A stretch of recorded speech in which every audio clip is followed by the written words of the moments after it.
good evening. Warmest greetings to everyone present here. I am Ishita Khetarpal, Assistant Dean and Faculty Member at Jindal Global Law School.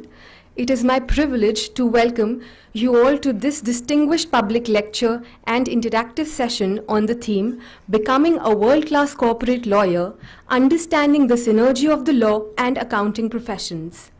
To lead the discussion today, we have with us our chief guest for the evening, Mr. Ajay Bahel. Mr. Bahel is the co-founder and managing partner at one of India's most prestigious and reputed law firms, AZB and Partners.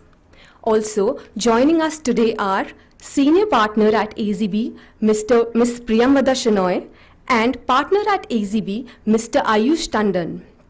Thank you very much for taking the time out of your busy schedules to make yourselves available to be a part of this event.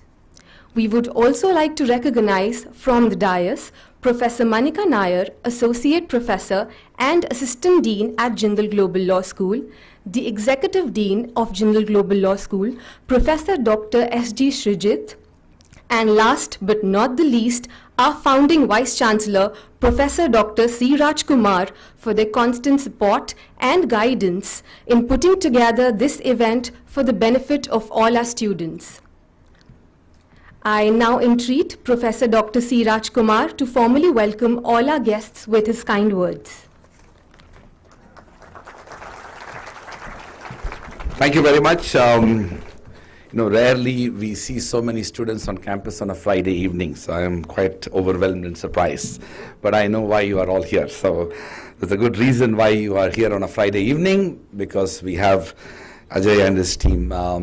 So let me first of all take this moment to extend my warm welcome and deep appreciation to Mr. Ajay Bahel, Ms. Priyamvada Shenoy, and Mr. Ayush Tandon of AZB and Partners. Ajay, as you can see, is the A of AZB and Partners.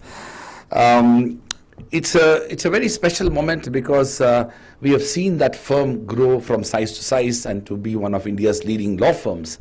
And as some of you know, many years ago, way back in 2010, we did host Zia Modi, who is one of the co-founders of that firm itself. But we have all known, and I have admired Ajay Bahel from distance, and it was so fortuitous that we recently met along the sidelines of the ABA conference, and we got to talk, and I'm so grateful to him for accepting our invitation and to come with two of his distinguished colleagues to come and have this interactive session. I want to say that one of the larger purposes of his visit is also to bring home the point about the extraordinary transitions in the legal profession and how the historically evolved straitjacketed formula of legal education, or for that matter not appreciating other dimensions of legal education, is affecting adversely the future of legal profession. I will leave it to him and his colleagues to talk about the synergy between the law and accounting professions. But all I can say is that traveling around the world, establishing organizational capacities and building collaborations for our institution, I have learned so much about the fact that interdisciplinarity is deeply woven in the culture of good institutions. We are here fortunate that we have 12 different schools. While the law school is the largest and is the first school that we established, the 11 other schools encompassing different aspects of liberal arts, humanities, and social sciences are schools in which you can take courses and you can become part of it.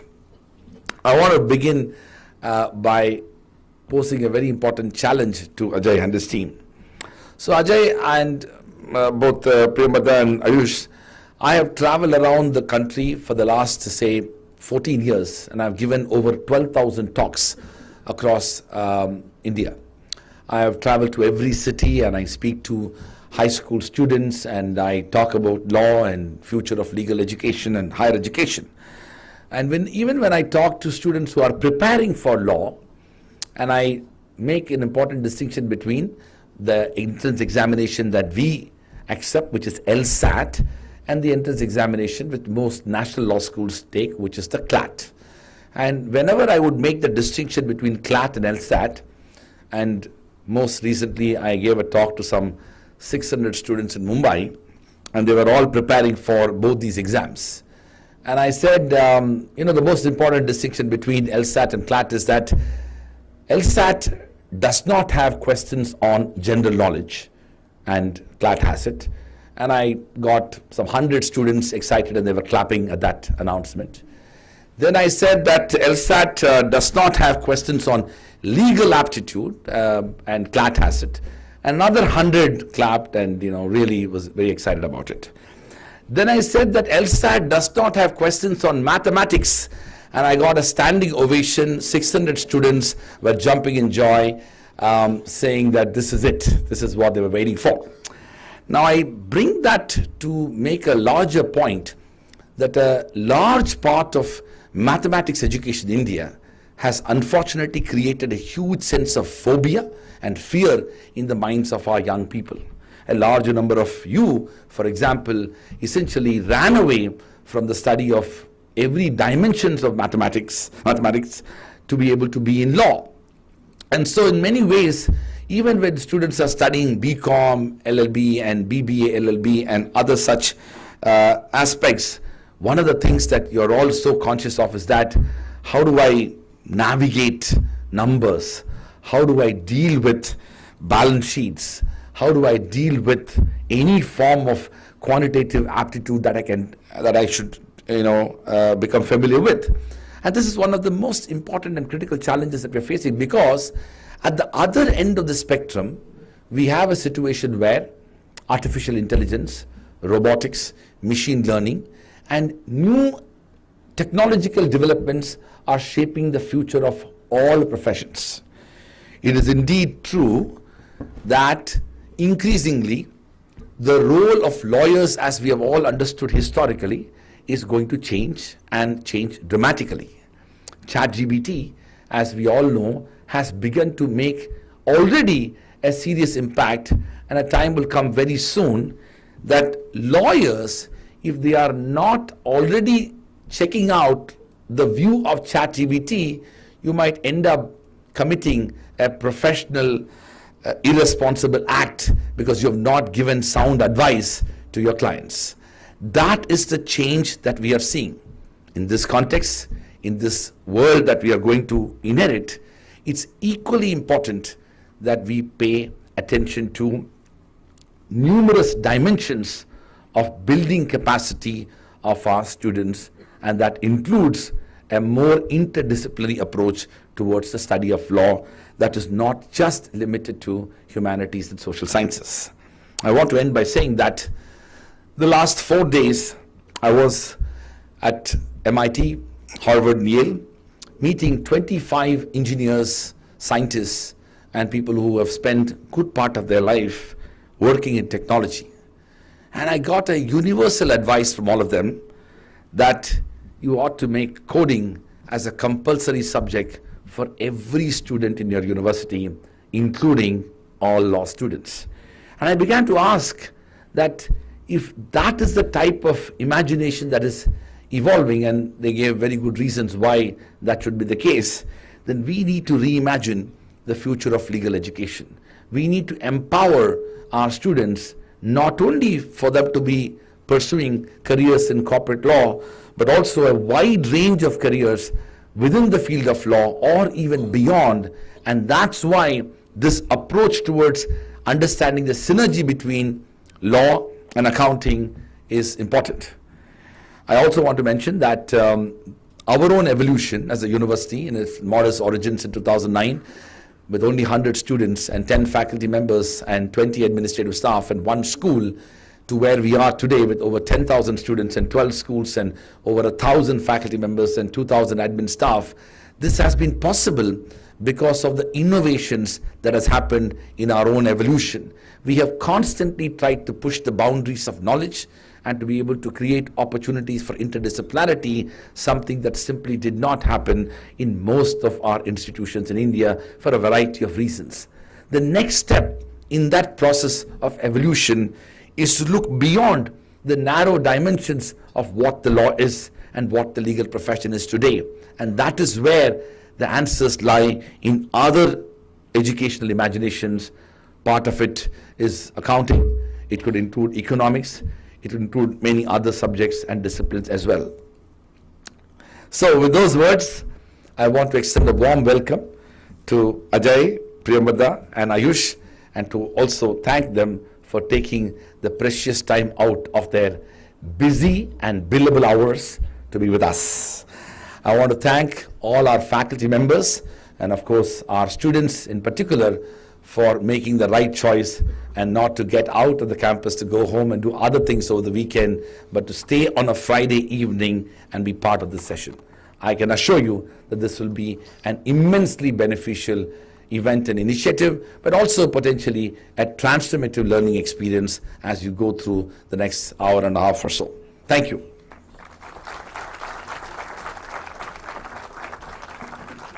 Thank you, sir. Respected Professor Dr. S.G. Srijit, we beseech your presence for introductory remarks.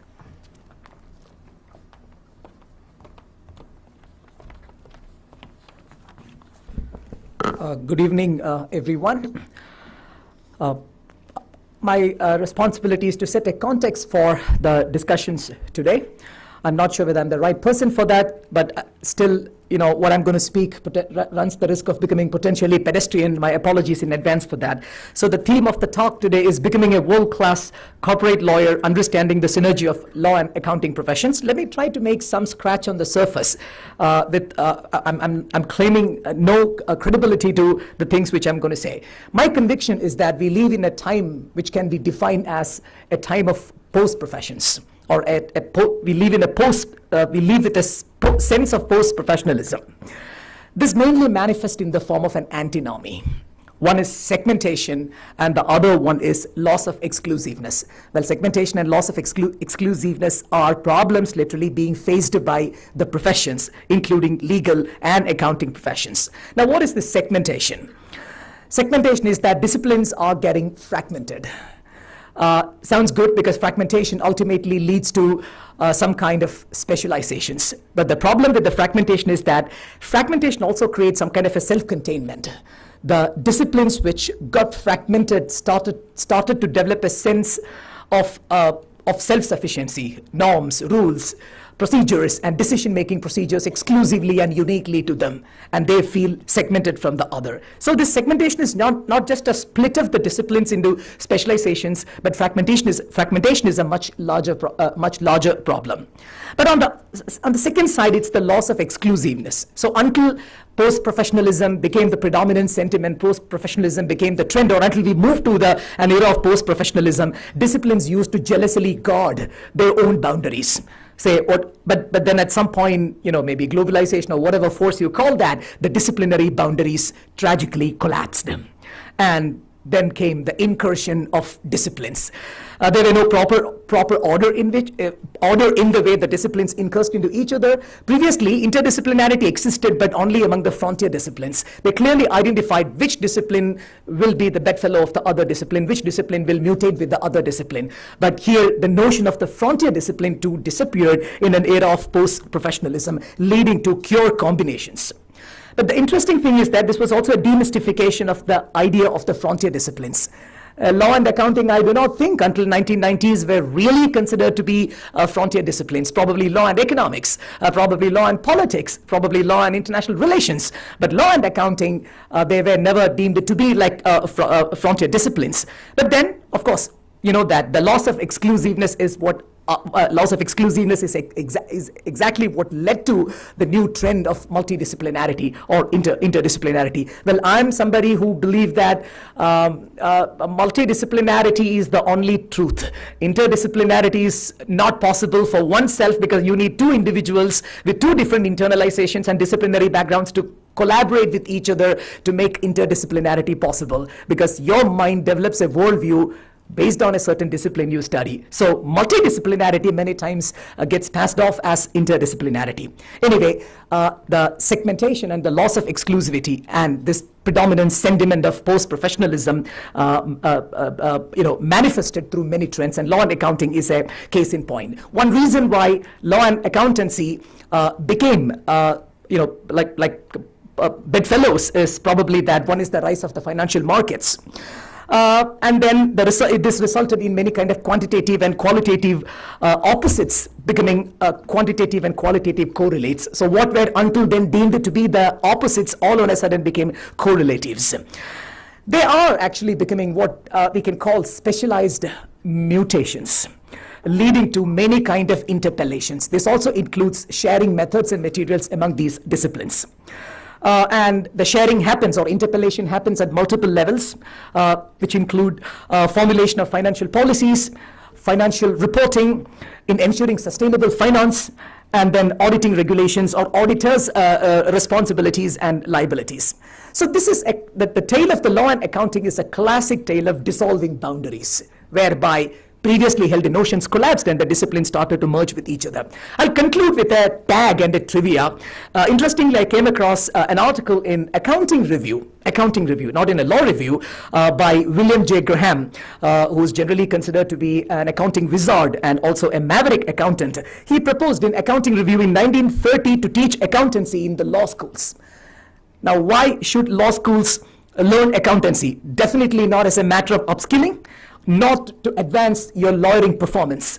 But he simply said that the lawyers and the students should understand the operations of law in accountancy. You were simply supposed to be an observant in a law school as to how accountancy profession observes rules, regulations, and other disciplinary norms. That was the idea because of which Professor William J. Graham, or accountant William J. Graham, proposed this idea. Now, interestingly, we could see that that idea which he proposed in 1939, when even post-professionalism was not yet known, is slowly becoming a reality. And that dream, that vision today has that dream and that vision today have achieved much better forms and much better shape. I must say I am a smaller thing in the larger scheme of things. I am probably not really the mouth to speak on these things. For that we have our distinguished speakers, and I hope I have set a background which might do some justice to the profound talk which they'll give here. Thank you very much.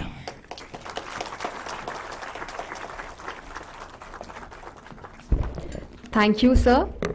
I now request our chief guest, Mr. Ajay Bahel, to share his thoughts with the august gathering.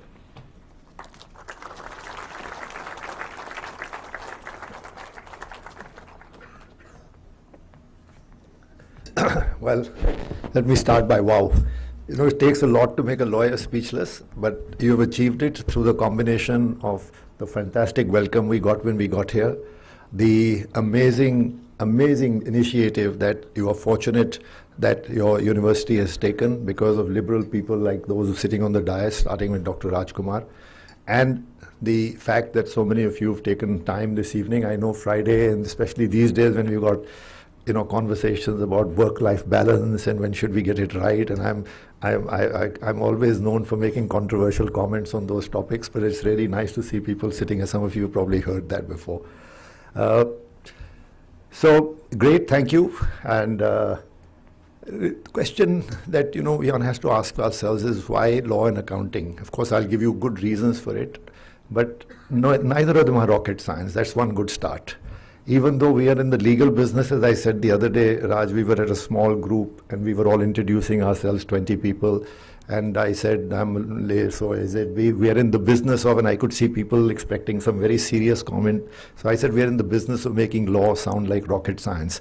But that's what our business is, but neither accounting nor rocket science, law or rocket science, so they have a basis for working together. And of course, I'll share some advantages of that with you. But I'll give you a little sense of my own career, and I really sometimes wonder whether I'm the right person to be speaking to students like yourselves who have taken and made choices so early in your life, because people like us who have meandered sometimes find it embarrassing to talk about it, because I don't know if it's the right in the current context. But I started my career in school. I did biology because my father was a doctor, and I thought that I'll do medical. Joined the medical profession. I did quite well, so I could have got into a medical college, but by that time my father had tried this experiment with my older brother. It worked very badly, so he decided, I don't want anybody to do medical, now do whatever else you want. So we looked around and said, okay, what do we do? So I had some friends of mine from school who were a year senior, and they said, we are doing BCom. So I said, BCom kar lete hain. And we were so stupid.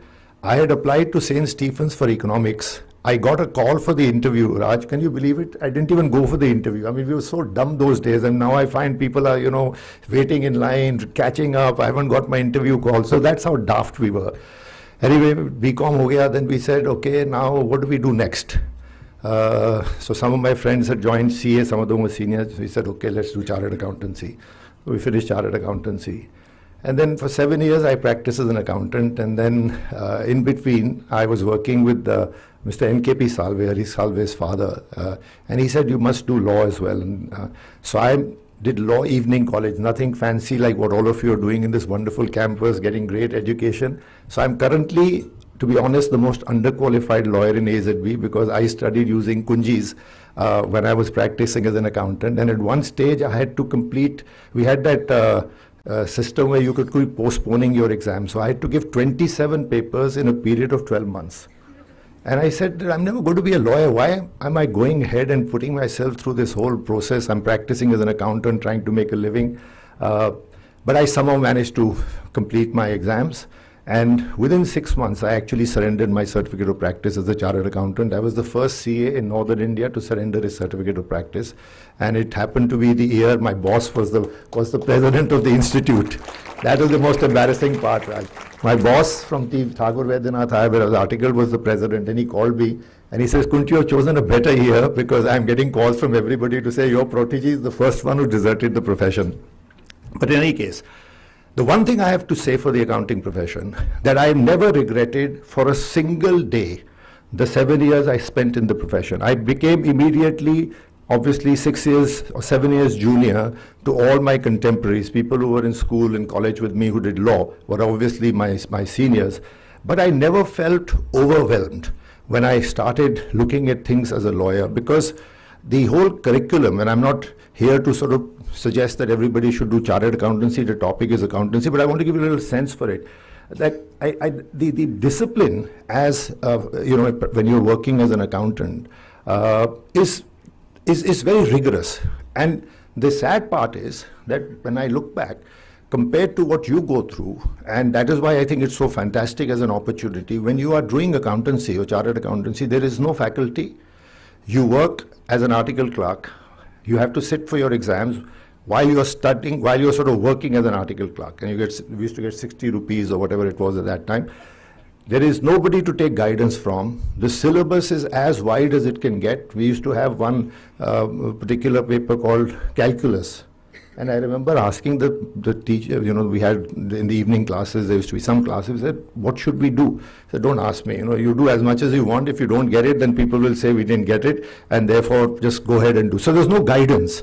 And it was the most horrific, the first exam that I gave, which was the intermediate, was the most horrific experience, because you go to, it was done in Talkatora in a school, and nobody in that room. And you're told that 3% or 4% of people in this room are going to pass, because that was the sort of passing percentage. So half the time you're watching who's writing faster than you. So, it just gives you, and I actually lost 6 kilos during that period that I was giving my intermediate, because you couldn't digest anything. It was so scary, because we were going from a college where you knew everybody, from a school to a college, and suddenly this faceless place where you don't know anybody and you don't know their relative capabilities. But it just that discipline, that you have to go through, and you prepare a balance sheet, and I'll come to some of that specifics. But that still was worth it when I moved to the legal profession. That forensic ability to think through a balance sheet which must tally, and that's really where we started blending this thing in the firm when we sort of shifted to the legal profession, and I tried to set up a corporate firm, which of course was when I remember going to my boss to ask that I want to be a corporate lawyer. I remember Mr. Salve saying, "What is a corporate lawyer? Please join Soli Sarabji." Now I'll call him, and I said, "It doesn't work that way. I want to do corporate law."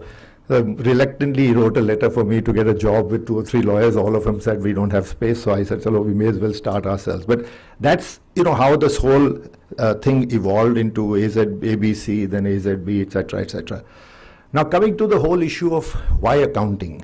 First of all, I think Raj raised a very important question. When I spoke to him about this subject, He said, Ajay, everybody, most students, when I speak to them accounting, they say, oh, we are very scared because we don't like mathematics. Now, accounting has got nothing to do with mathematics. In fact, I'll share with you an experience when we were, the syllabus changed when I did my intermediate. It became what was called new syllabus, a new math. So they introduced a maths topic. When I looked at that paper, and this is literally 3 years after I left school, there was not one question that I could understand, not one. So I promptly went to my school, to Dr. Thomas, our school teacher, and I said, sir, I need to take some classes from you. He said, oh, sure. I showed him the paper. He said, what is this? This is not my subject. So I had actually two friends. One is an IIT engineer who now runs these hotels, and he and an engineer who used to come and teach us this particular stupid math, which I've never used again in my life. But I struggled through it, got 29 out of 50, lost my first position in the exam and got third because I lost 29 marks just because of my maths paper. And the guy was the first had I think 50 on 50. I had 29 on 50. The second guy had 47 on 50, and I was actually only 3 marks behind them. But I've never used that again. So I don't even know why this stupid paper was introduced. Maybe just to scare people that you need to know mathematics. But accountancy and mathematics are not connected. Accountancy is just about numbers which all of you know. It's total, mad, we subtract, multiply, itna sab kar sakte ho. There's absolutely no problem there. So first of all, disabuse yourself of this notion that accounting has anything to do with maths. Then the question, why accounting? See, accounting, to my mind, is a discipline which will be useful to you for the rest of your life in anything you do. Because accounting is what? It's basically keeping track of what you have, what you make financially, where it goes, and how you track it, and how it does at the end of the day. If you look at what does a balance sheet tell you? It tells you basically where somebody has got its assets, where they've got their liabilities, which are loans, outstandings, etc., what their income is, what the sources of income are, where this income is coming from, what business they're in, and now obviously there's a lot of expansion of that because of the reporting requirements that have expanded over the year. But it basically is nothing but the guts of a business insofar as the strength of the business is concerned. Because whatever you may say today, markets reward sustained profitability. So corporate governance is great. All of this has to happen. You have to have ethical organization, you have to have corporate governance.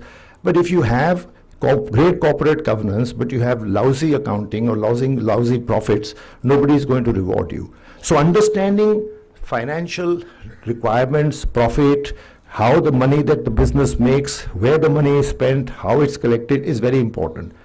And believe me, accounting has just 3 principles versus how much we do in law in terms of interpretation of statute. It has 3 principles. Debit what comes in, credit what goes out.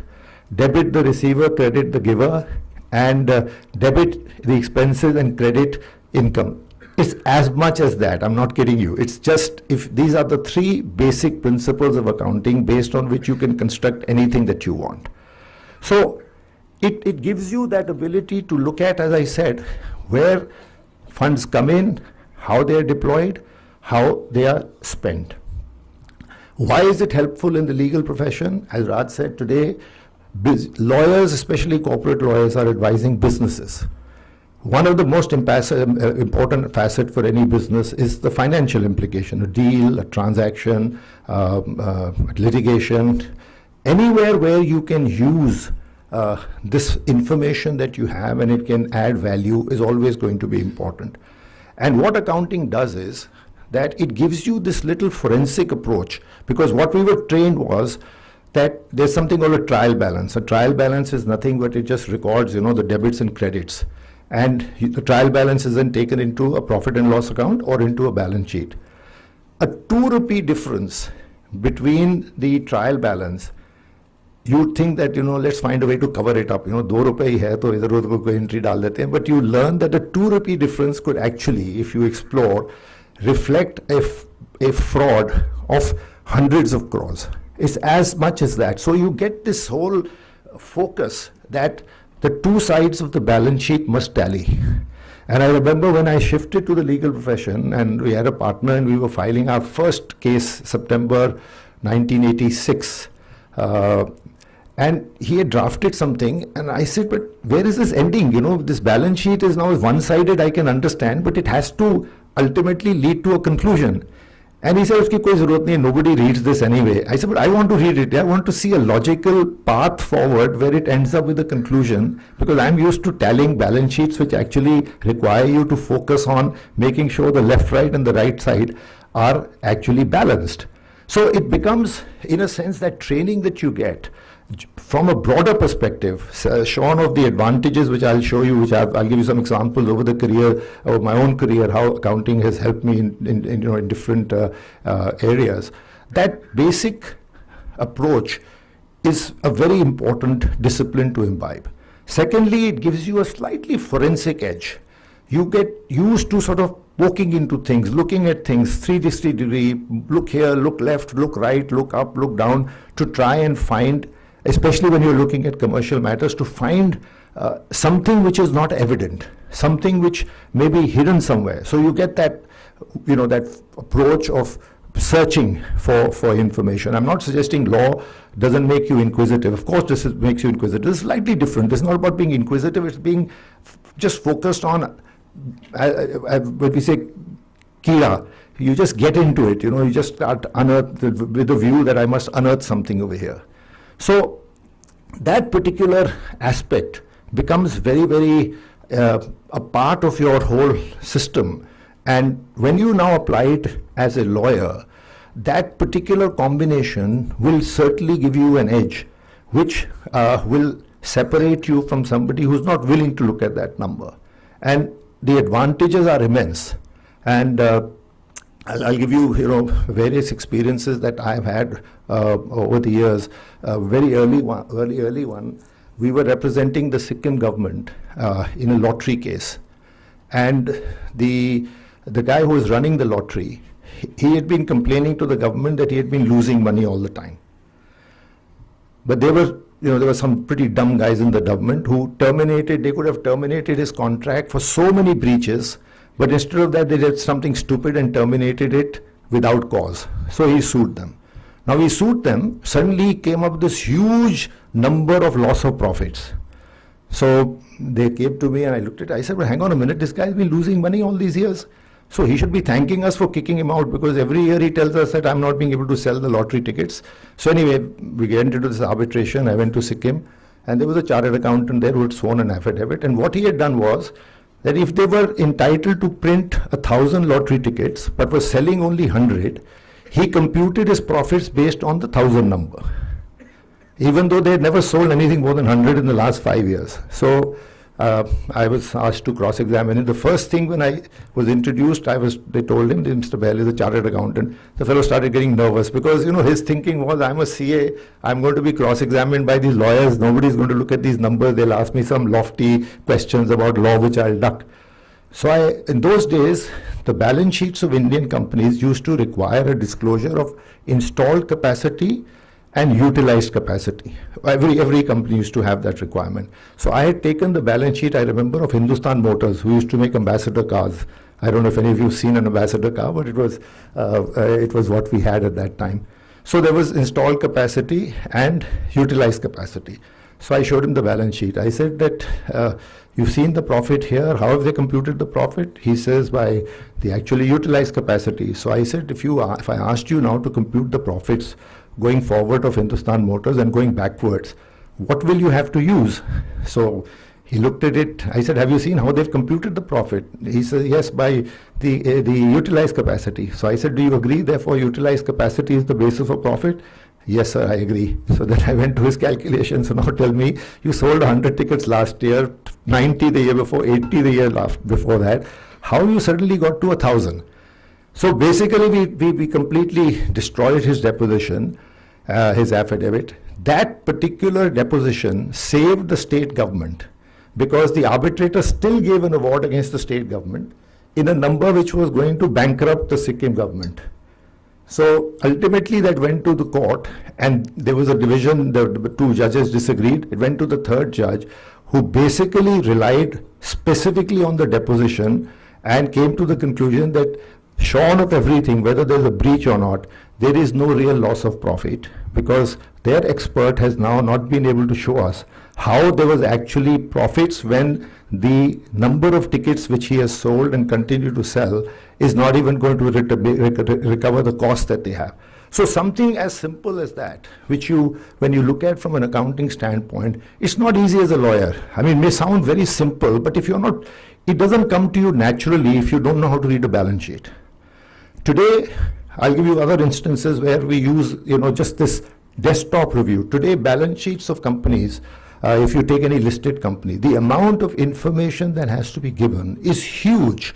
It'll have what business you're in, what brands you have, what sectors you're in, what your growth engines are. There are times when we have looked at, when we are doing a combination from a CCI perspective, just reading the balance sheets of the two targets, the target and the acquirer, you can actually look at it and come to the conclusion how much overlap there is without even getting into the economic analysis and so on and so forth. And this happens so many cases where we've looked at it, especially in the FMCG area, and you say, this is what they do, this is what they do. There is really no overlap. So you can give a very quick overview to your client in terms of what it is that you're likely to have to deal with. Overlap is certainly not one of those issues. Then I'll give you another example. If you saw the definition, if any of you studied the Competition Act, there used to be a definition, still there, definition of turnover.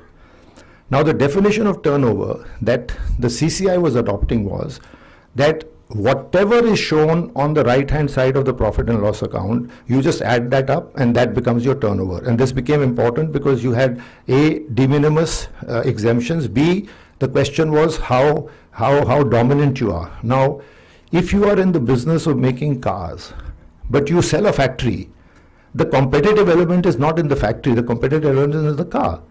But this is how these people understood it. We took it to the CCI, and I took the accounting books and the accounting processes, and I said, sir, this is what turnover is. From an accounting standpoint, from a competitive standpoint, turnover should reflect the turnover of the business you're in, not the turnover of the shares the business has or the turnover of the building that has been sold in a particular year.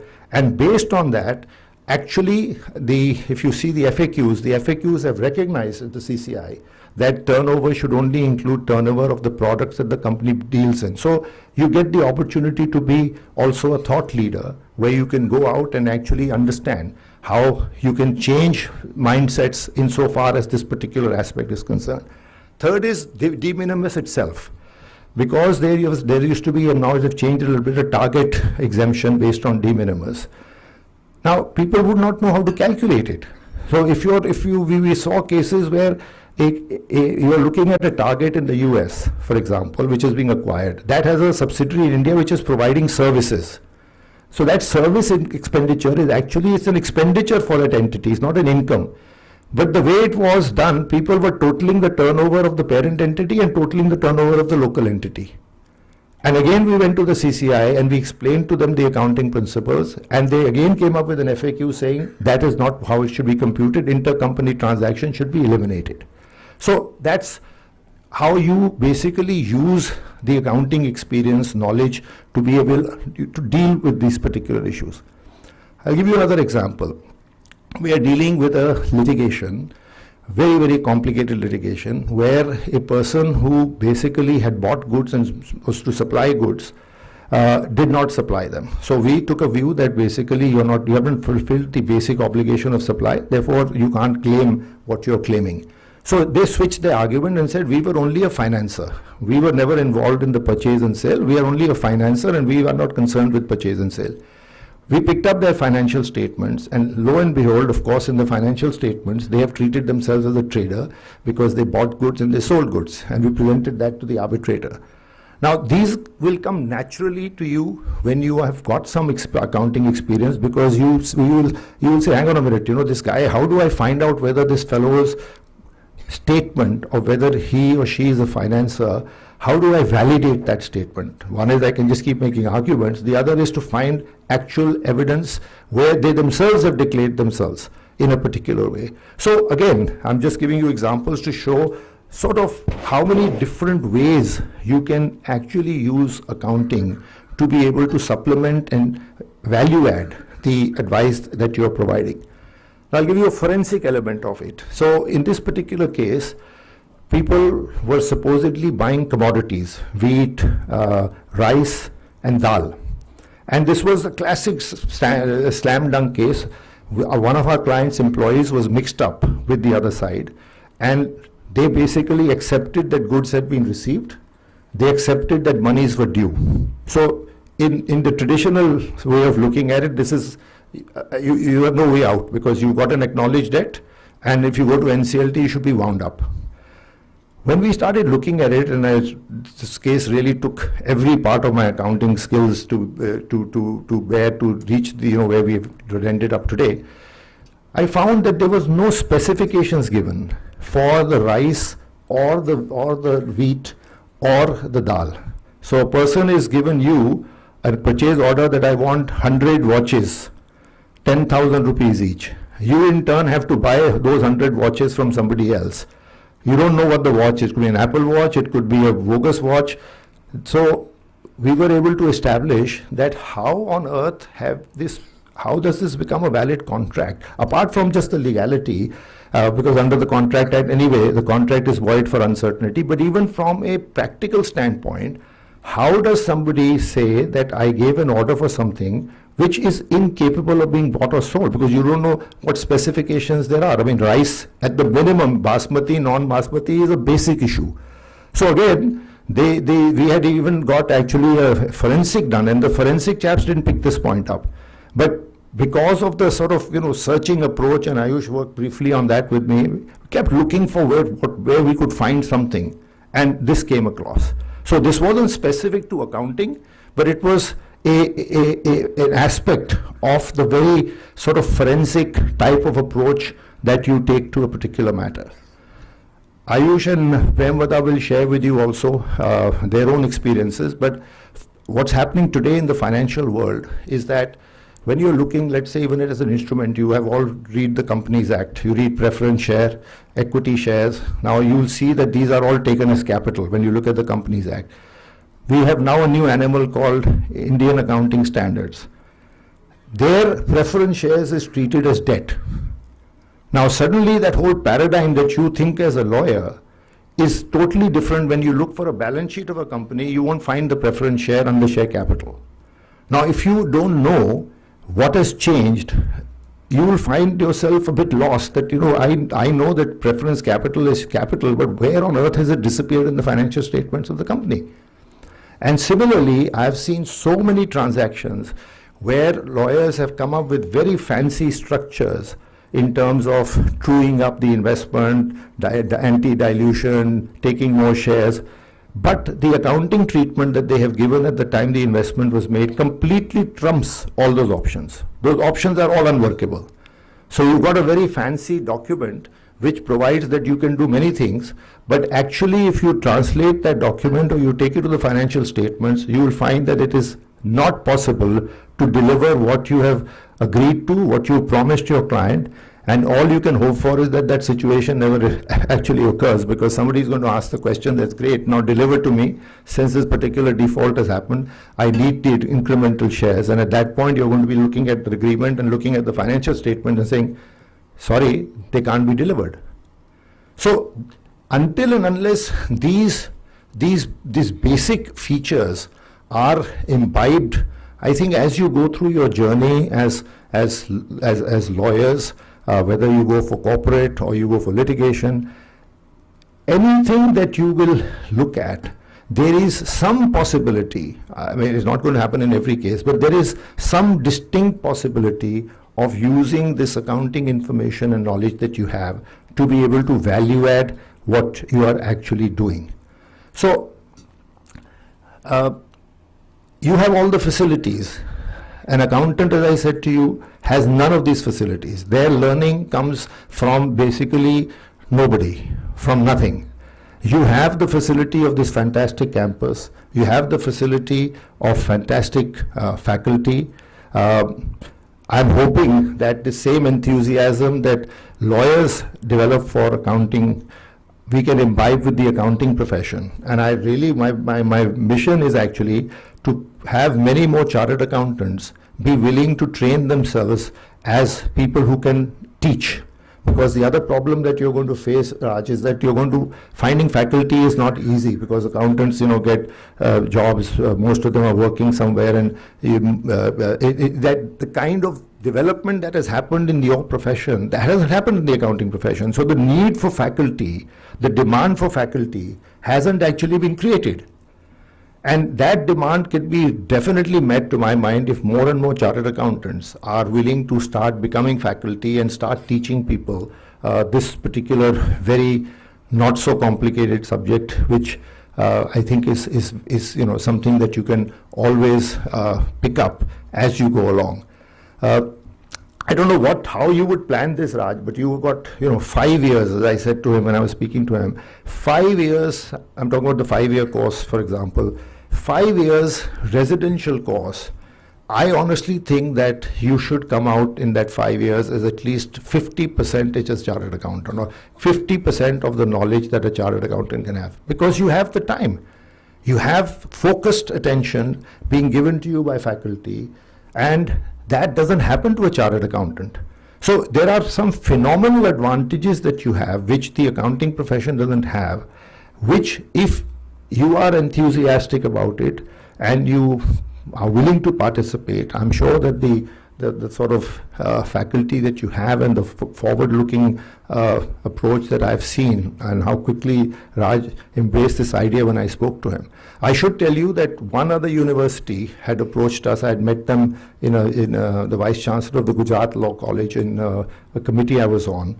And we've run some classes for them. I did one, I did a few, and they have become very well received. She's been after me to run more and more classes there.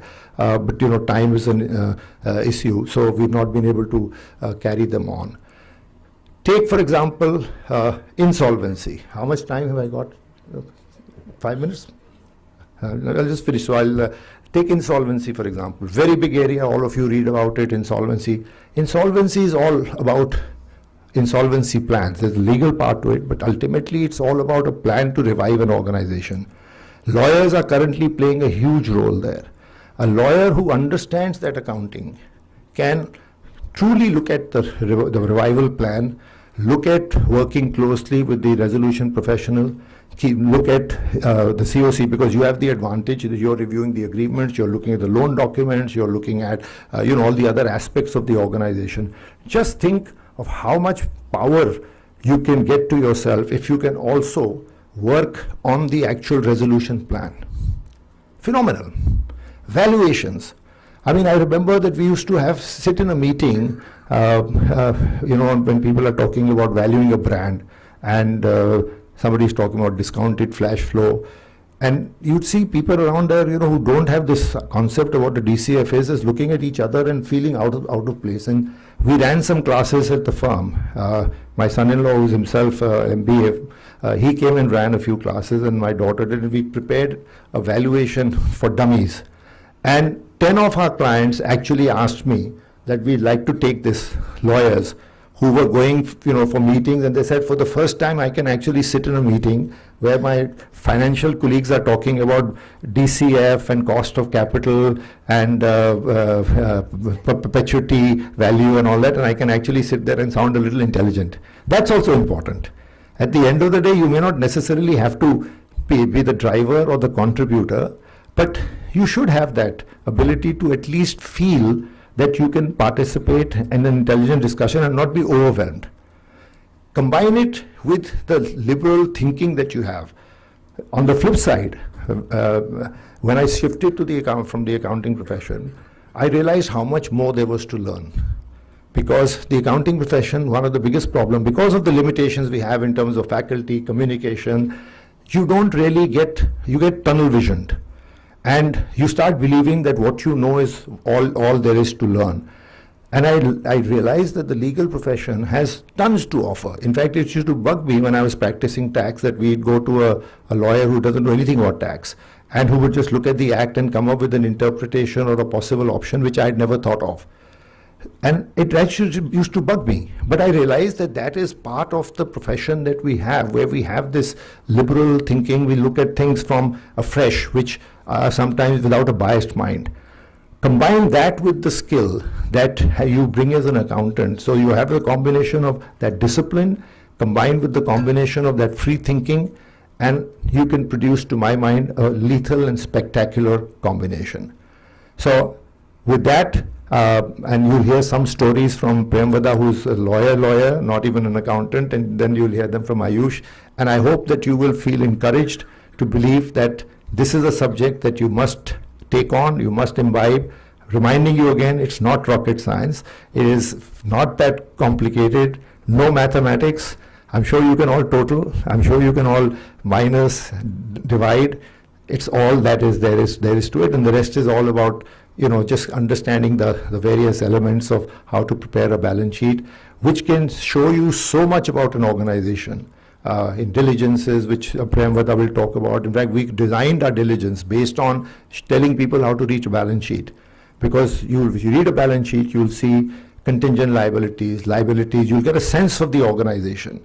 If you're working as an executive assistant with an organization, you know, from a legal standpoint, I'm talking about somebody working with the CFO, CEO, and you're looking at another organization. Just imagine if he tells you that, you know, just take a look at this organization and give me a little report on it. Just think about what more you can add beyond just saying from a legal standpoint, they're in the telecom business, they're governed by licensing regime, they're governed by this, they're governed by that. Just think what value you could add if you could read their financial statements and say, they've got some problems, they've got to pay some dues, they've got financial liabilities, this is a problem, that is a problem, this is the good thing, this is the bad thing.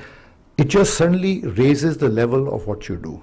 So I know it's a hard sell, but truly I do believe there's great value if you can combine this synergy. And I hope that by the end of this conversation, you will feel that way. Obviously, at the end, if they have questions, I'll be delighted to answer them. Thank you.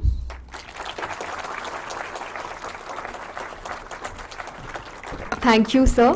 Mr. Bail's acumen and intellect has definitely left a mark on all of us.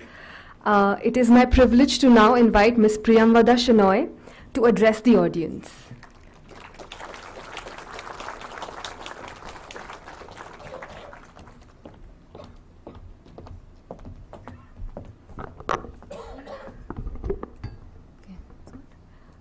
First of all, thanks a lot. Thank you for having us over. And thank you for turning out in such good numbers. And I can tell you, I was one of those people who took up law simply to avoid maths, accounting, numbers, number crunching. And for whatever reasons, I think there is no running away. But I'll start with a little bit of a background about myself. I'm Priyamvada. I'm a senior partner with AZB, and I've been with the firm for nearly 13 years and otherwise 15 years in the profession. So somebody who hated maths, did not want to do numbers, and if I have survived it for 15 years, I'm sure definitely all of you can. And it's just not about numbers like the way Mr. Bail explained. I think it's very interesting once you start working, once you get involved in transactions. So I do a lot of M&A, private equity transactions, debt, lending transactions, and you'll see that at every stage there is an interplay with accounting, with tax, and there you will always have an edge over others if you're able to read the balance sheet, you're able to show something just more beyond just the legal points. And like the way Mr. Bail explained, that if there are just these few points that you could pick up and highlight to your client, that brings in a lot of value. So while I'll try to simplify, and I'm going to get into a little bit of specifics in terms of how there is an interplay in M&A as well as private equity transactions or lending transactions, and at how at each stage of an overall private equity or an M&A transaction, we see that interplay between accounting and tax. So getting into the specifics, typically for any M&A or a private equity transaction, one of the initial stages or the initial steps is a legal due diligence. So a lot of you may have done internships at law firms or firms, and you would have heard the term legal due diligence. You must have also wondered what is this data punching that associates or the team is sitting and doing. But it's a very critical aspect of a transaction, because that's where you identify and highlight to your client that these are the liabilities, these are some of the issues, whether it's regulatory, it could be accounting, or it's some non-compliances issues, and that's the whole purpose for which a legal due diligence is done.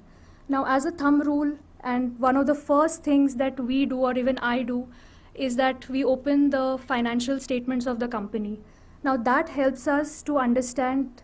It just gives you an overall picture and insight about the company, the health of the company, risks, liabilities, what are the issues.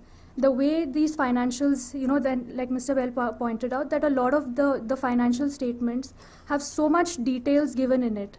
So some of the things, like I could give you some examples. Now, when you look at the financial statements of a company, it will give you an insight on the share capital, whether there are preference shares, equity shares, what are the rights given, what are the investors, who are the investors in the company.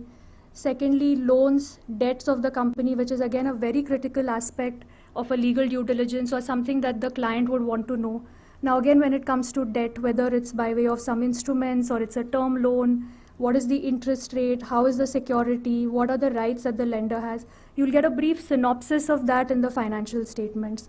Another aspect is guarantees. Now, there's guarantees again, the way it works is that when a guarantor is giving a guarantee, he's not liable at that point, but there is a liability in case of a default by the borrower.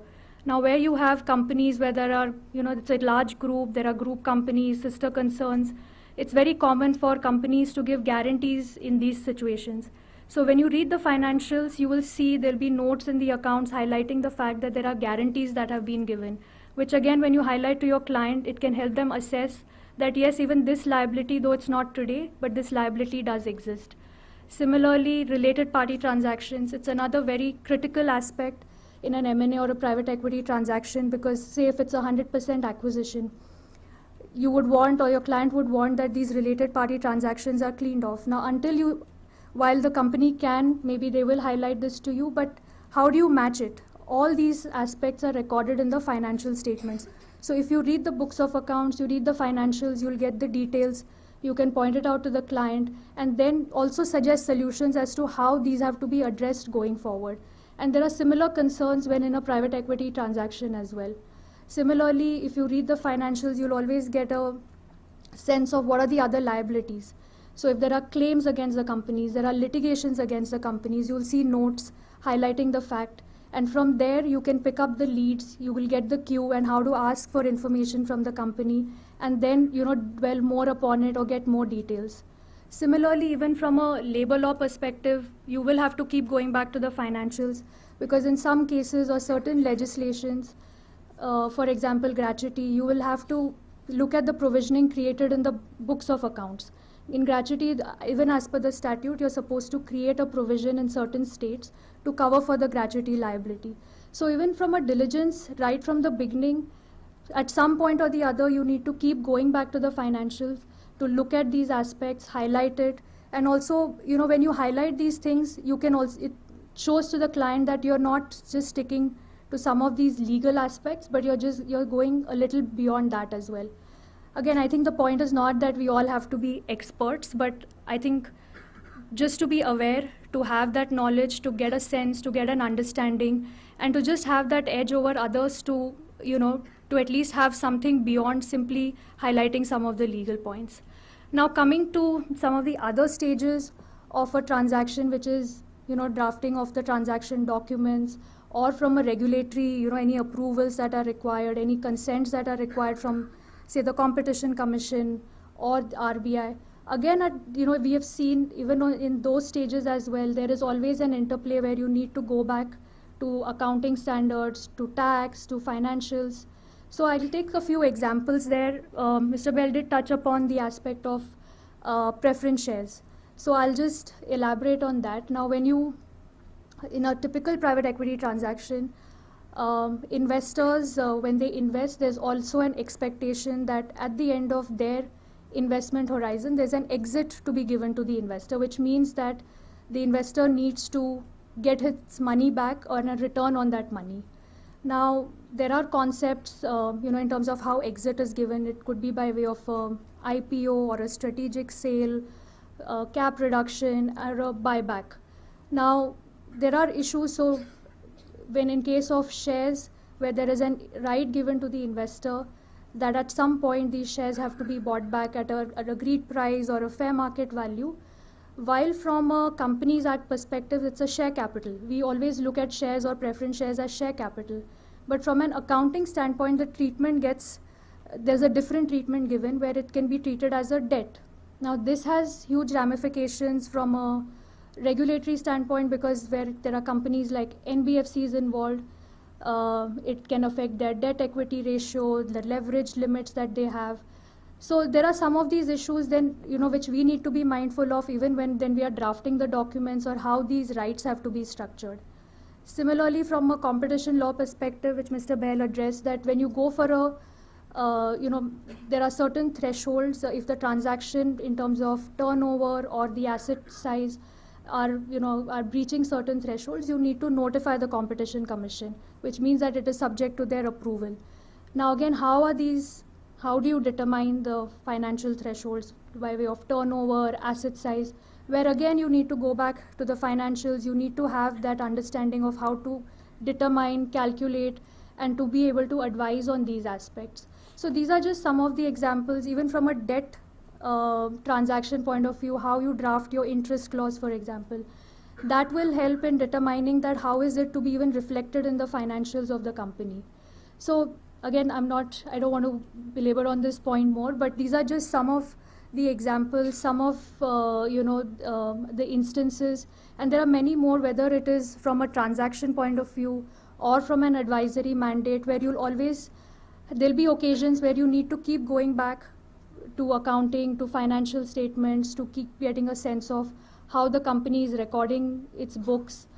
And again, just repeating, for somebody who did not want to look at numbers, but it's a very interesting aspect, and it really brings in a lot of value once you start working.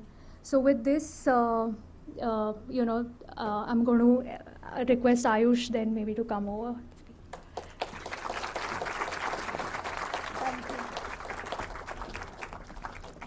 Thank you, ma'am. Now I would like to cordially, sir is already here, to invite Mr. Ayush Tandon to share his worthy experiences.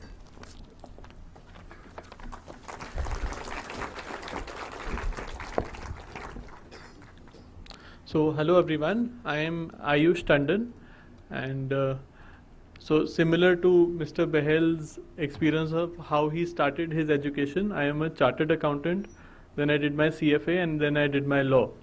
And that's how I moved into the law firm, and with great guidance of Mr. Bahl, I'm still in the legal field itself. So I want to start with reiterating the larger objective of what we are discussing. I think the larger question is, what is financial knowledge or accounting knowledge in the context of you as law students? The way I would put it is your ability to understand the financial implications of whatever matters that you are working on as a lawyer. So once you graduate, you will be working on various matters, whatever are the financial or accounting implications of that. To that extent, we would limit our discussion that is the relevant topic as being the financial knowledge. Now, over the years, increasingly we have seen that legislations have imbibed financial concepts, financial jargons in the law, in the rules, in the regulations itself. So it automatically becomes imperative for you to be advisors to clients as lawyers to have knowledge of at least the basics of accounting and finance, to appreciate those and to advise on those. I'll give you a few examples. So some of you, when you graduate and become lawyers, you would want to become, for example, tax lawyers. Now, tax is a field where it's almost impossible for you to practice as a lawyer without having knowledge of accounting and finance and without knowing how to read a balance sheet. For example, under the Income Tax Act, one of the sections says that when a purchaser purchases shares of a company from any third person, then at the time of purchase, if that purchaser is paying more than the book value of shares, then he is subject to tax at the purchase stage itself. So if I am paying 100 rupees to acquire shares, and the book value of those shares that I am acquiring is 150 rupees, then I have to pay tax on 50 rupees at the time of purchase itself. Now, what will a client do? A client will simply come to you and give you the facts and say that this is the company and I am purchasing shares for 100 rupees. It is for you as lawyers to now dig into the fact that what is the book value. Now, unless you know how to read a balance sheet, you will not be able to figure out the book value and advise the client in a holistic manner. There are numerous such examples in tax laws, whether it's Income Tax Act or the GST law, where you will have to turn to the financial statements now and then to give a holistic advice. Another example, some points that Mr. Behel also touched upon is the litigation field. Some of you may want to get into litigation once you graduate and become lawyers. Now, while strategizing a litigation at the planning stage itself, when you get to know about the matter, for example, there is a disputed transaction. The first thing that as a lawyer, you would want to see is what are the admitted facts by then. And as for us at AZB, what we do is we pick up the financial statements of our client and of the counterparty to see how have they been accounted for. Because once the management has accounted for a transaction and presented it in one way, it is an admitted fact. So there are a lot of leads that can be obtained even in terms of at the planning stage itself. I'll give you one example, a live example that happened. We were acting for an investor who had invested large sums of money in a multi-brand retail company, one of the largest multi-brand retail companies in India. After a couple of years, that multi-brand retail company went belly up, and they said that we are at a loss of liquidity and we don't have money because we have lost money in business losses. So those are business losses. Now we don't have money. Either you fund us or we are going to breach the agreement because we are constrained to do so. What we did is we picked up the financial statements to really see what happened. And at a cursory look, what we could figure out is that there was some monies that came into the company, and in the same financial year, in the related party schedule, which is a specific schedule in the financial statements, we could see that the money has been on-lent to some other entities which are related companies of the promoter. So we could then pick on this point and then move forward with the confrontation in that manner. Now, all of these things can only happen if you have some basic knowledge of the financial statements. And we are not here to say that you should become financial experts, but at least if you can pick up these points at an early stage, and then financial experts or forensics can come in to dig deeper into the matter. Another example is a large part of litigation revolves around insolvency, bankruptcy code, and the resolution plans that are going on. Now, all of these legal matters are going on in either National Company Law Tribunal or the NCLAT. If you look at the larger picture, what are these resolution plans and insolvency and bankruptcy codes? These are basically financial packages that are being discussed and adjudicated upon in the courtrooms. So I would just go ahead and to say that now there is no running back from the fact or hiding from the fact that you have to have some basic level of financial knowledge to be able to practice these areas. Another example is that, for example, in a litigation, you are wanting to file a recovery suit against a counterparty. One of the basic checks that we do in this such sort of a litigation is to check whether the counterparty has the wherewithal to even pay you that money once you get the final judgment. And thankfully, we are in a country where financial statements of every company is sort of a matter of public record. You can get it from the Ministry of Corporate Affairs website. So if the counterparty doesn't have the wherewithal to eventually pay that amount to you why would you want to litigate for years and just get a judgment? So then you can plan your strategy accordingly to maybe rope in the directors or shareholders, or depending on the facts of the matter. Just to sum up, if you look at the industry that you are in, once you become lawyers, I think the most important facet of this industry would be your clients. And today, increasingly, we are seeing that the clients are looking for holistic solutions rather than just technical knowledge. So that, according to me, that holistic solution can only happen if you have a 360-degree view of the matter, which includes viewing the financial implications of the matter that you are advising on. Another facet of this industry are the firms. As for our firm, we can say that we are increasingly devoting more and more time towards educating all our associates in the firm to have knowledge of accounting and finance. And which is why this initiative is so close to Mr. Bahl, because what we believe is that if we have to do so much in the firm, why can't it start at the college stage itself? So at least in our firm, at least almost twice a year, I am conducting sessions on accounting and finance for all our associates.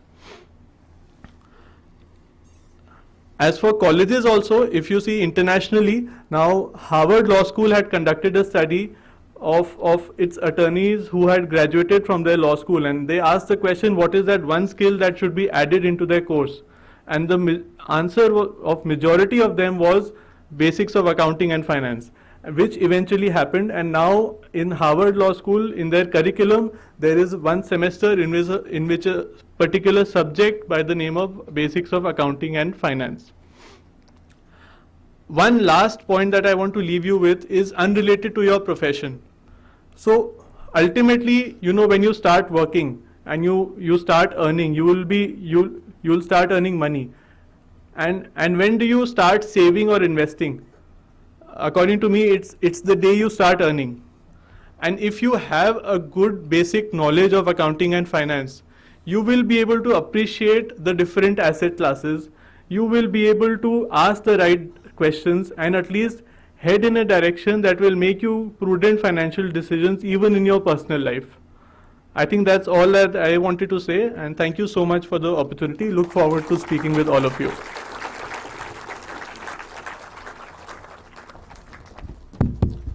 All right. Thank you so much, Ajay, Priyamvada, and Ayush for that comprehensive masterclass on why lawyers should actually study accounting. I discussed with my executive dean of the law school, Srijit, and we are very convinced that we should have we already have a compulsory course for certain programs, but there is a very strong case for having a course for all students. So we'll be working on that very soon. So the floor is open. Feel free to raise questions. Please, go ahead.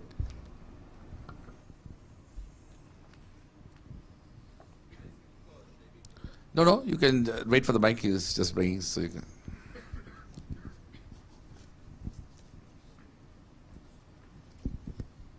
Thank you so much for the enriching lecture. I wanted to contextualize my question in the startup economy that we see today in India. So we hear a lot of stories about how startups have been helped by a lot of VC firms who fund them. The little known stories are those of how sometimes VCs take advantage of startup firms because they have very little financial or legal knowledge as well. So we hear of stories where there are huge vesting periods or undervaluation of startups. So with regards to this, how can lawyers or even accountants help these startups who are in their nascent stage to get a fair bargain and protect their own interests? Because I've heard of how in the United States, law firms take equity from nascent startups as fees for legal consultancy. Is this a direction in which India is going towards as well? So it's an interesting question because as you see, there's also a lot of churn, and the problem that has happened is that there's been so much money chasing deals. So as a result, if I may use the word money has seduced the startups to just take the money and not bother often. Many of them don't want to get into the detail of what they've signed up. They just believe it will all be fine. So partly it's that particular aspect. Yes, they struggle with financial knowledge, and many of them, if you ask me, are taking risks which are very, very, very tricky. Their sense of aggression, Raj, you'll be surprised, is greater than seasoned businesses who have now learned that in India there has to be a balance between how far you want to be on the edge. But I'm finding that the younger generation of startups are taking those risks, and you've probably seen there's been a huge churn, whether it's been on the financial side, even the big ones. And a lot of it has to do with financials. If you see, I don't want to name anybody, but you see the unraveling in a number of cases, it all boils down to overstating. So part of it is, I think there's that element of, I don't want to use the word greed, but it's making people do things with financial statements and cover-ups, which you would not expect this generation to be doing. You know, we have always used thinking about it, it'll be done by people who were just that promoter license mentality, but a lot of it is happening actually at the VC level. So there's a lot of work to be done there. People who are dual qualified can certainly play a greater role there, for sure. Just before the next question, I wanted to also, I should have told you about the opportunities that is being created, Raj. I want to talk about that. See, today we have regulators like the NAFRA, the National Financial Regulator, which is regulating the accounting profession. If we have people who have an interest in accounting, I can assure you, because we do a lot of work for the accounting firms and for accountants, and it's become so complicated that unless you have somebody who has that accounting knowledge, all these litigations which you read about for the large firms, you must have read about following IFIN, ILFS, require you to go through heaps and heaps of accounting standards. Now they're written for lawyers to interpret, for sure, but that accounting knowledge that you get, and that's why Ayush works a lot on that matter, those matters, huge opportunity there. SFIO matters, the Special Frauds Office. It's all about determining where the fraud is, where did the money get diverted. Again, huge opportunity there. Prevention of Money Laundering Act. What is prevention of money laundering? You're chasing the money that is supposed to be the proceeds of crime. Again, that requires a forensic basis for chasing things one place to another, to another, to another, to another. So huge, huge opportunity there. And I want to give you one example even on transaction structuring. So you get, it wasn't something that they were talking about, I wanted to share with you. Sometimes just the bona fides of a structure, how value can be added. So we were working on a matter where an investment was being made into what is otherwise seen as a cash and carry company, B2B. Now when we looked at, they only gave the financials of the B2B entity in the data room. When we looked at it, we saw that that company had a very incestuous relationship with another entity. Little known to the target, we pulled out the balance sheet of the front end, what I call the front end entity. And when we saw what was going on, it became very clear to us that this transaction for our investment is very high risk because the structure is really completely formed with no substance. And effectively, the B2B entity was actually doing B2C using that front end entity. And if that had got picked up, which it would at some stage, the entire investment will go for a toss. So again, I just want to capture that because I used to talk about value add. So this is where the value add and the opportunity both I wanted to mention to you. So there's huge opportunity. If any of you do the 50% accounting, I can tell you as long as I'm still part of AZB, you will be the priority as it is my people. So anybody who has finance and interest, Mr. Behl has always got a soft spot. I can assure you there's one place, as long as this same vision remains in the firm, where somebody with this mixed experience will always have an opportunity. Sorry, I didn't mean to interrupt the flow. Well, that's a carte blanche Ajay has given, so you heard it. All right, any more questions here? Okay, please, go ahead, yeah. Let's pick up two or three questions together and then let them answer. Yeah, please. Yeah, Mr. Ayush, I just wanted to have a question, or rather it's a personal question.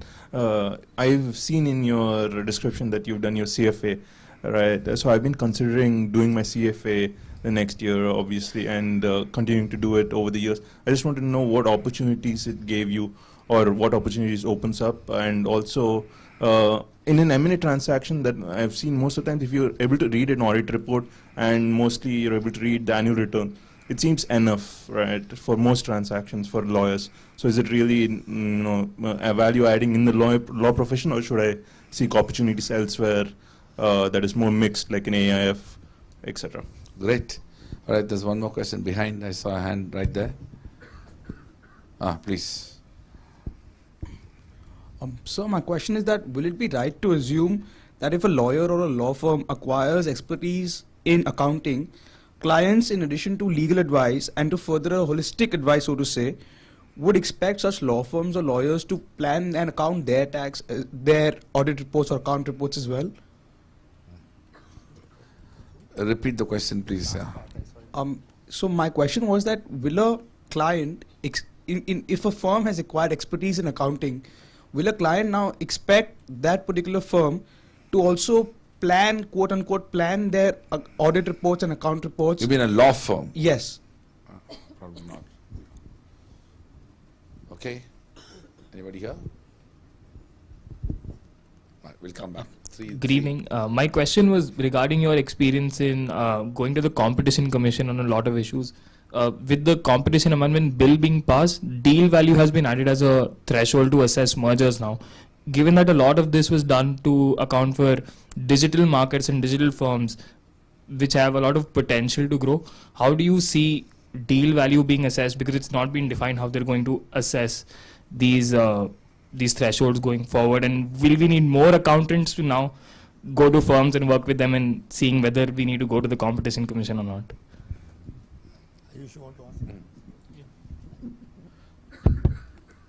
So, yes, I did my CFA actually along with CA because they were quite aligned with the slight difference that CFA is more financial valuations and financial markets related course as opposed to CA, which is primarily accounting and a bit of finance.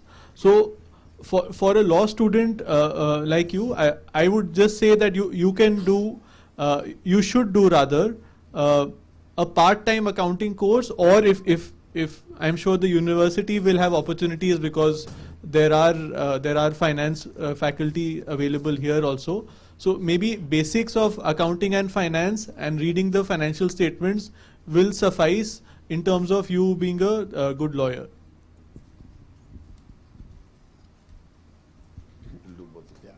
So to your question, if the accounting firm, the law firms imbibe accounting knowledge, what will be the expectation of the client? I think a legitimate expectation will be not that you write the audit report, because that has to be driven by, first of all, audit report is a standard format.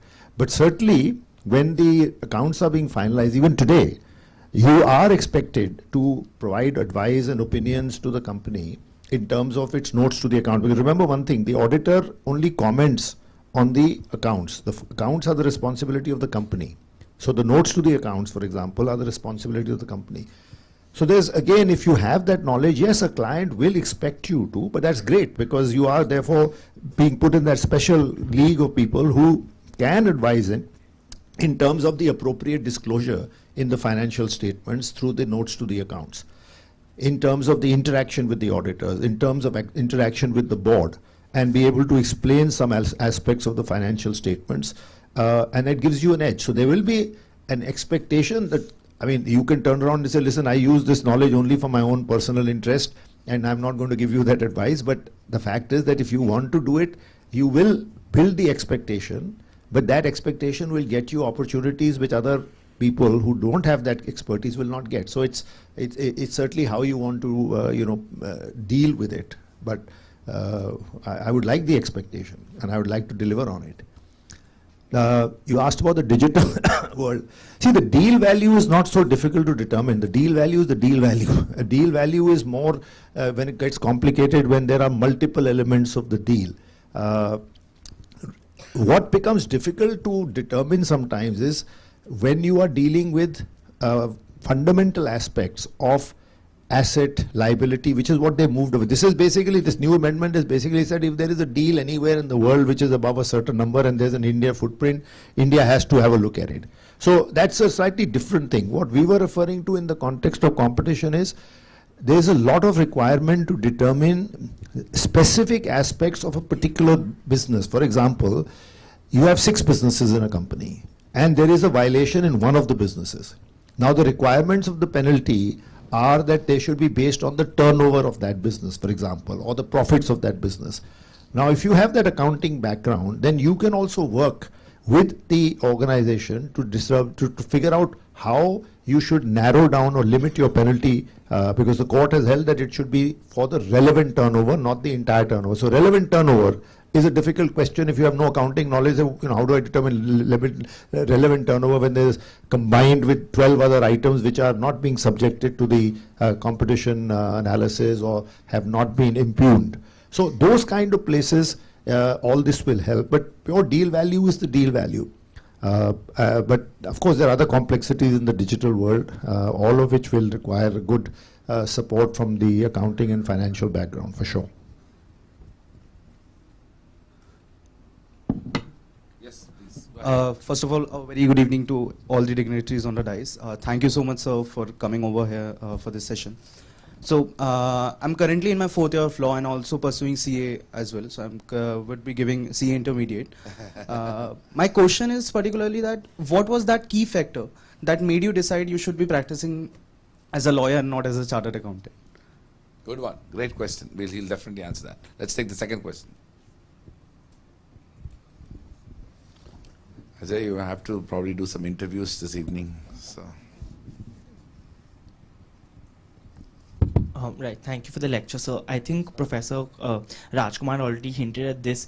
With the advancement of AI that we are seeing, there's this view that there will soon be a time wherein we don't need humans to actually compute a balance sheet or to analyze a balance sheet, and that could be done mechanically by machines. So with keeping that in mind, do you think that the relevance of having accounting knowledge, especially for lawyers, will still be relevant, like 10 years in advance or 15 years in advance, wherein we see actually robotics and AI developing more than what it is today? Good question. Yeah. Let's have another one. Yeah, please. Yeah. Good evening, sir. Sir, I had a question. Like in major deals, we see like there's basically a law firm side, there's an accounting firm side as well who are involved to give their advice. Keep your mic closer. Yeah. So, but don't you think like that aspect gets minimized by the law firm which is having now financial acumen? Like there will be a detriment to the client because they may still want that accounting firm's advice. And now, are you expecting that trend to change in the near future? Like in 10 years down the line, you see that the law firms will themselves gaining that accounting and financial acumen. They will be the head ones, or like are you still expecting the client to still be on that traditional notion of for the law point we'll use the law firms, whereas for the financial acumen side we'll hire some accounting firms for their advice? So let me answer your question first. See, the accounting profession is a very lonely profession.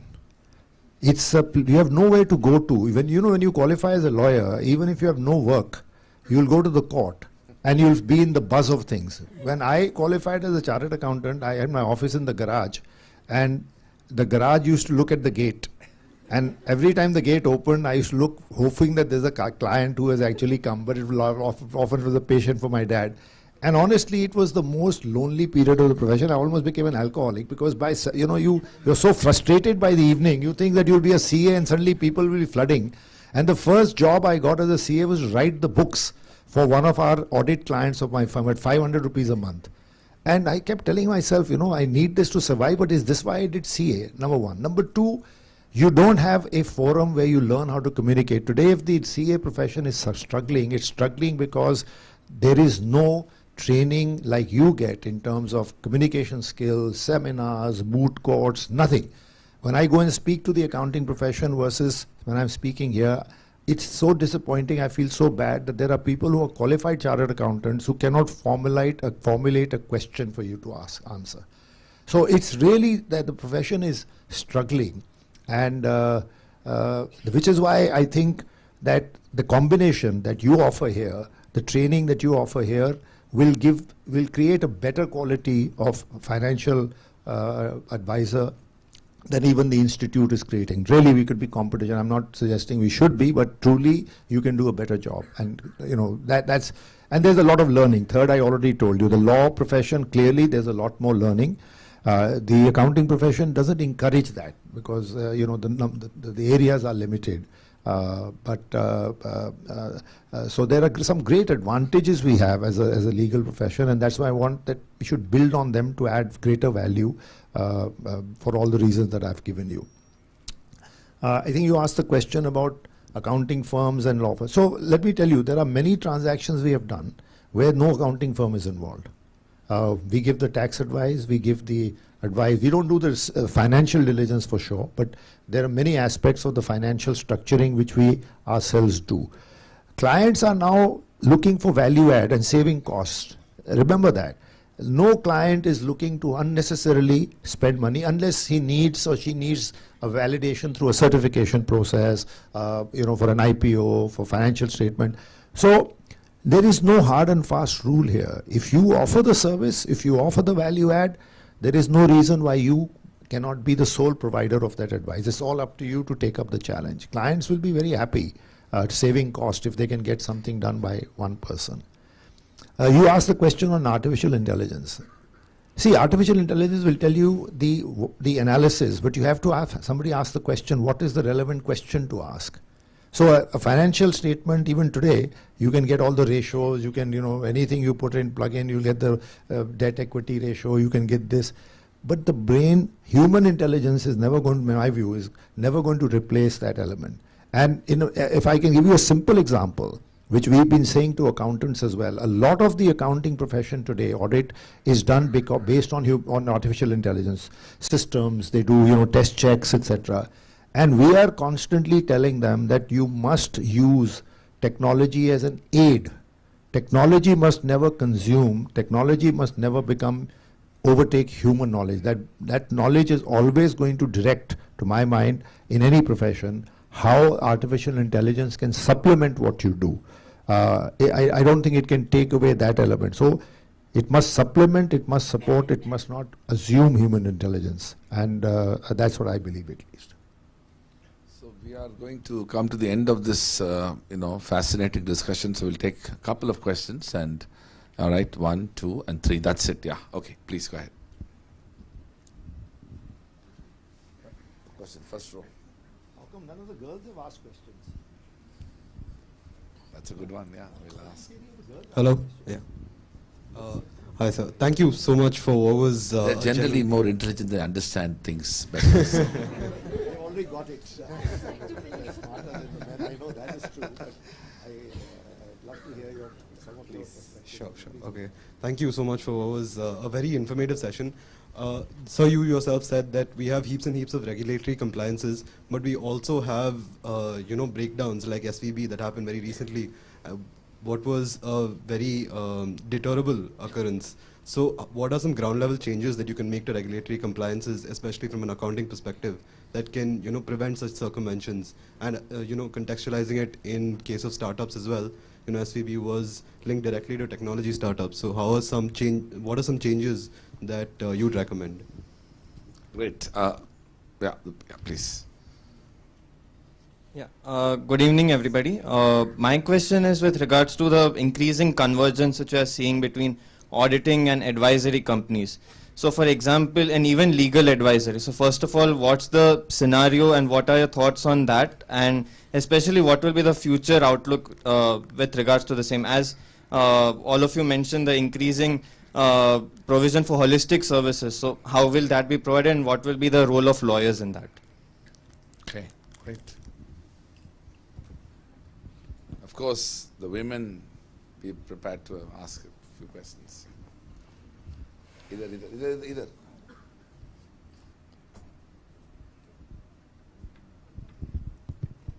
Good evening. Thank you so much for the lecture. So my question is to do with the intersections that the subject of law has with a lot of the other domains, like technology, pharma, life sciences. Closer. So my question is to do with the intersections that law has with a lot of the other domains, like technology, pharmaceuticals, life sciences, and obviously financial services too. So as Professor Raj said, technology is disrupting every profession that we know, and a great deal of jurisprudence is yet to evolve with AI and all of those things. So what are some other skills and capabilities that we as students should aim to sort of inculcate? So as you said, coding is one thing that might be of consideration, and accounting too. So what are some other things that you can think of that we should aim to develop? So first on regulation, I think we have enough regulation. We have not enough discipline. And in fact, the regulators keep now telling us, when we go back to the MCA, for example, Ministry of Corporate Affairs, change this, change this. They say on the one hand, you tell us you make too many laws. But there is never a belief that you can do something by self-regulation or improve the standards. And there is a lot of work going on that in terms of, for example, you talk about fraud, building the ecosystem, realizing that the ecosystem is not just about auditors. In fact, I think a lead was taken by professors, Dr. Raj's wife, when she was running the ABA. For the first time in the ABA legal session, we had one full session on corporate governance, where there were lawyers who were talking about corporate governance, improvements in corporate governance, including one of my partners who works for a lot of the accounting, who advises a lot of the accounting firms. So, again, the more you know. Today, if you speak to one of our partners who's a lawyer, Vinati, who does a lot with the accounting, she can sit with you and talk about what an audit committee can do more in terms of using the knowledge it has to ensure that frauds can be detected or better interaction can occur with the auditors. Because he developed an interest in this and therefore ended up wanting to understand this, and now today advises some of our major accounting clients. So again, it's all about knowledge. The more knowledge we can get, we can unlock how the use of this regulation is actually done by people, by giving them, if you know, then only you can advise. So regulation is adequate. It's just that independent directors don't always know what their responsibilities are.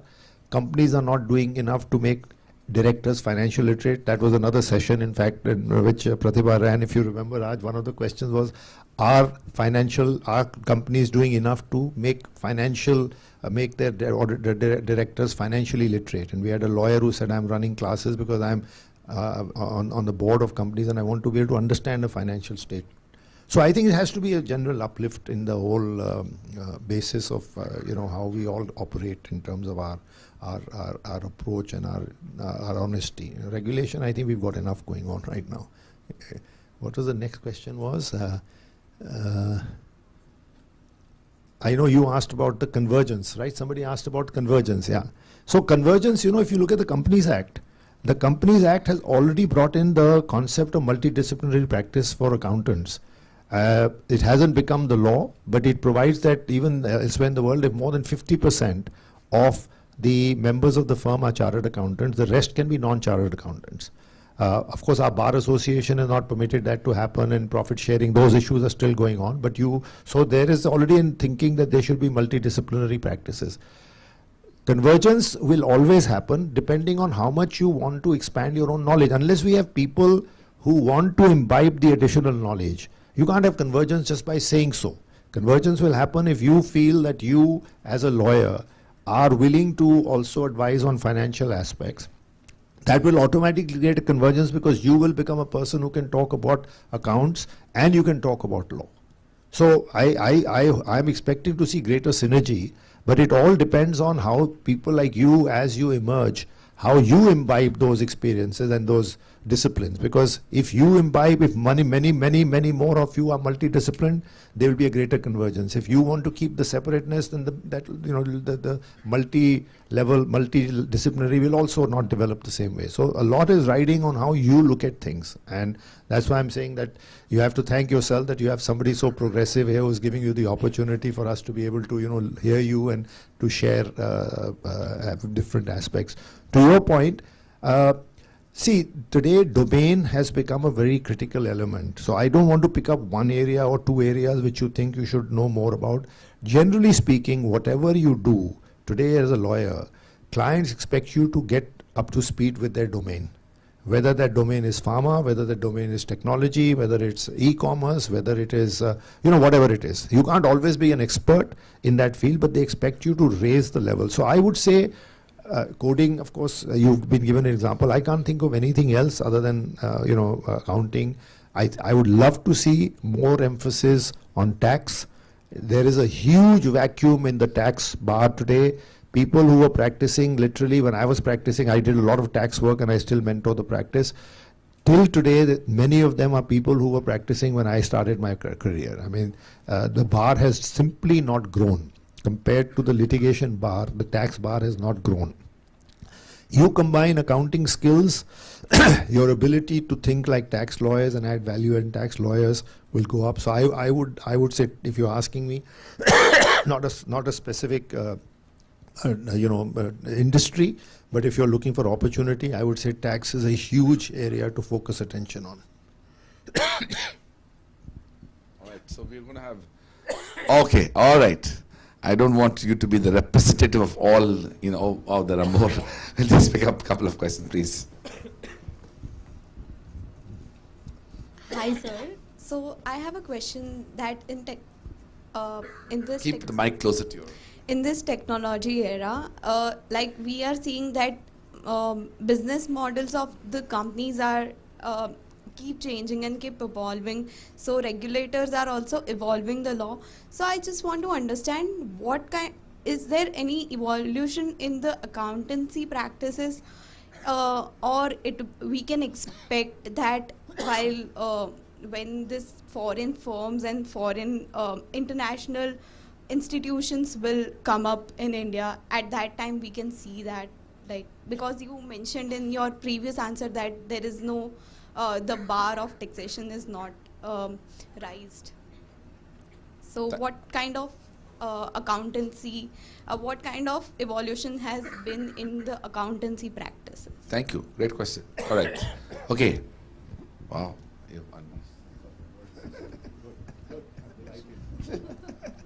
Hi, sir. So my question essentially is more of a personal advisory sort of in nature.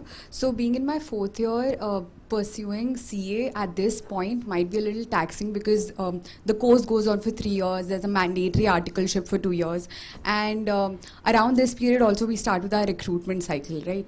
So would you say that doing CA is something that is manageable along with the job, or should there be a proper break that has to be taken so as to properly give time to the course of chartered accountancy? All right. Let's take more questions there. Yeah. Let's go there and then we'll come back. Yeah, you can stand up so that you can see.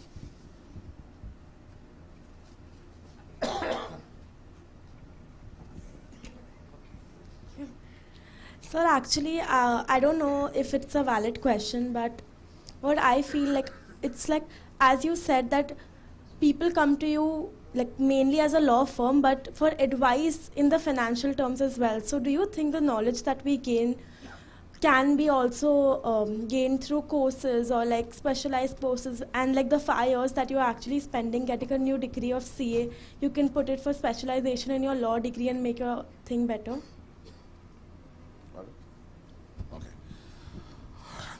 All right, yeah. And then we should wind up, yeah. So my question was a little more directed towards Ms. Shenoy. So as it was mentioned, you're a lawyer.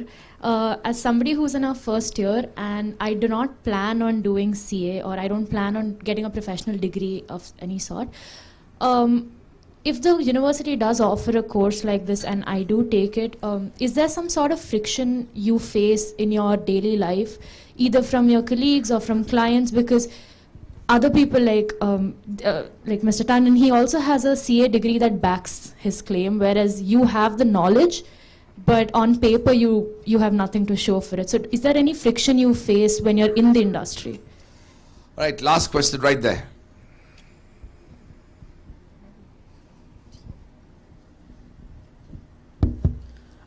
My question was basically an additional question to what was asked earlier about pursuing CA at such a late stage in law school. In contrast to that, I just wanted to know what your perspective or opinion would be in pursuing a company secretary qualification, which might aid me in a similar way, because by understanding the functioning of a corporate from that standpoint, I might be able to, better assist or better advise as a corporate lawyer. Thank you.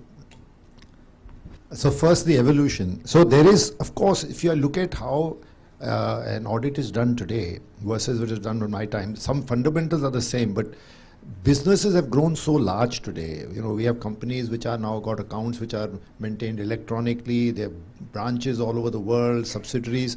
So having to continue to support clients, like in any other business, accounting profession has also had to invest significantly in technology, significantly in procedures, in systems, etc. So there has been a lot of evolution in terms of the technical inputs that are required to be able to conduct an audit, because you can't, in a large company, you have to look at sampling, for example. So you will have techniques as to how to best cover your sample so that you get the most representative sample out of millions and billions of entries. So there is evolution there as well. Evolution is necessary, and that will continue. I don't think anything is going to change because big firms come. They're already accounting firms. The large firms are already, they are Indian firms, but they have tie-ups with these firms overseas, largely to receive technology and technical support for what they do, security, and lots of features, independence, etc. So, we can sort of get into that in more detail, but there is a lot of evolution there. To your question, see, first, you're asking the wrong person, because if took me 7 years to decide what I wanted to do, I have no sympathy if you say, you'll be what, 22, 23, and you say, abhi main shuru kar raha hu CA. You want to do it, have a passion, do it. I don't think time is irrelevant. But because you are where you are, there are other courses. So the ACCA is a course which is online. We advise ACCA as well. It's a very large body in the UK. In India, they do it online. That's a pretty decent cost, and those who cannot take full time out certainly pursue it. And that is precisely what I'm saying. There's nobody who can offer a course as good as a premier institution like OP Jindal. If you really get to it, I don't think you can have ACCA and others, they'll do, but it'll take you some time to get into it. But this ability to teach people who are residential and captive, if I may call it, for 5 years is not available anywhere else. And it's such an exciting opportunity that I really think that is, I'm going to persuade him, hard sell, as you can see.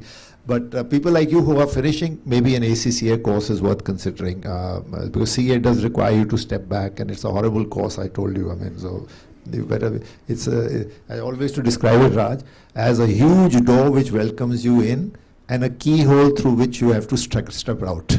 So that's unfortunately what that exam is about. What was the other question? So that was about the profession. I think, was there another question? There was one more question. Sorry. Yeah, company secretaryship. I did the intermediate, and I got so bored that I decided not to sit for the final. It's a very, there's too much stress on process and procedure.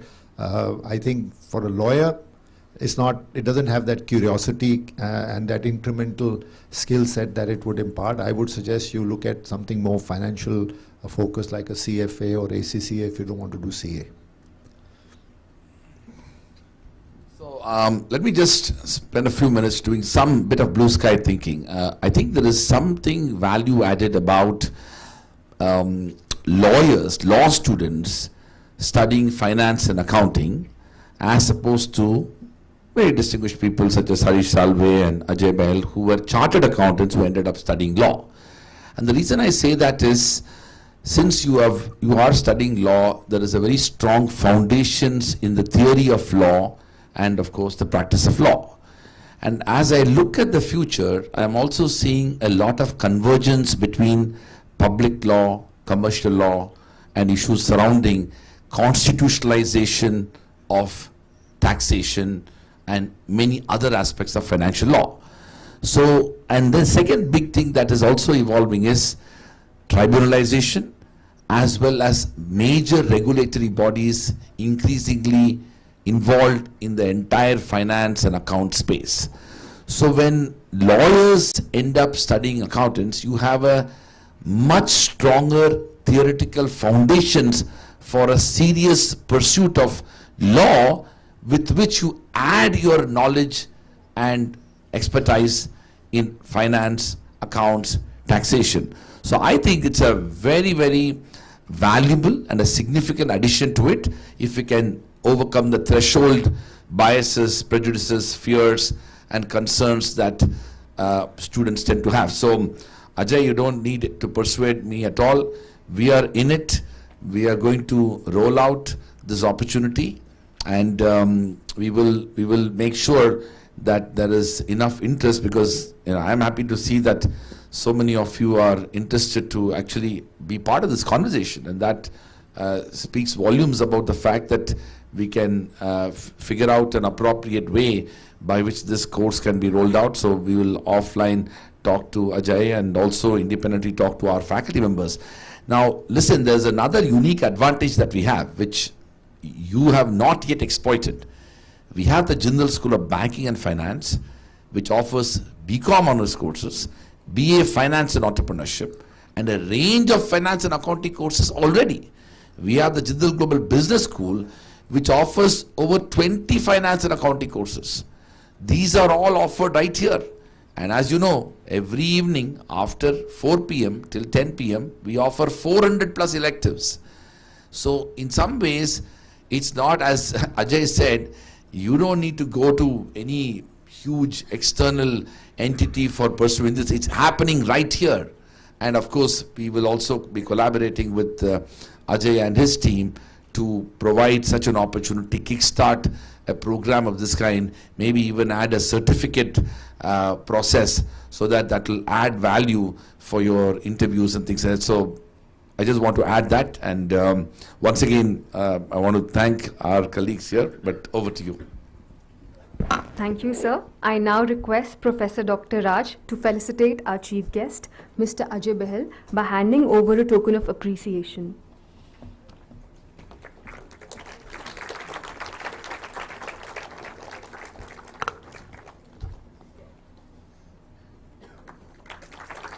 I now request Professor Raj to felicitate Ms. Priyamvada Shenoy.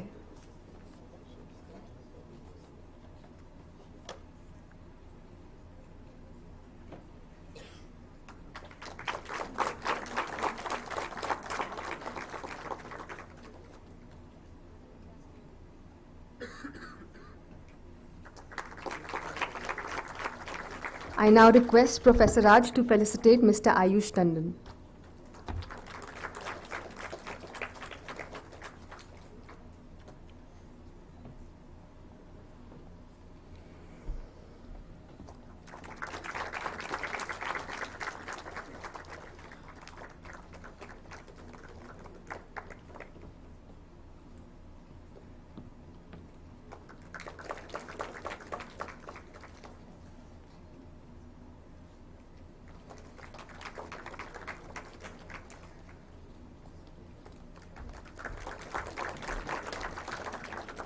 To wrap it up, I now request Professor Manika Nair to propose a vote of thanks.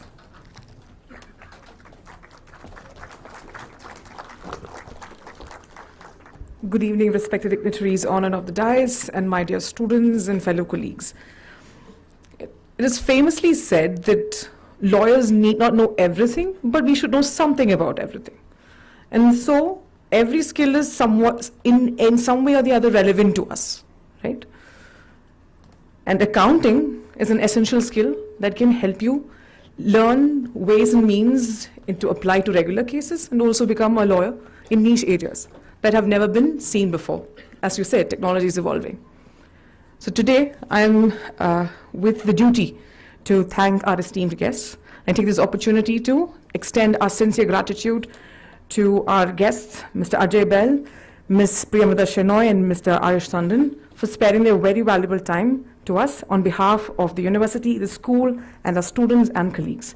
Thank you, Mr. Bahal, Ms. Shenoy, and Ms. Tandon.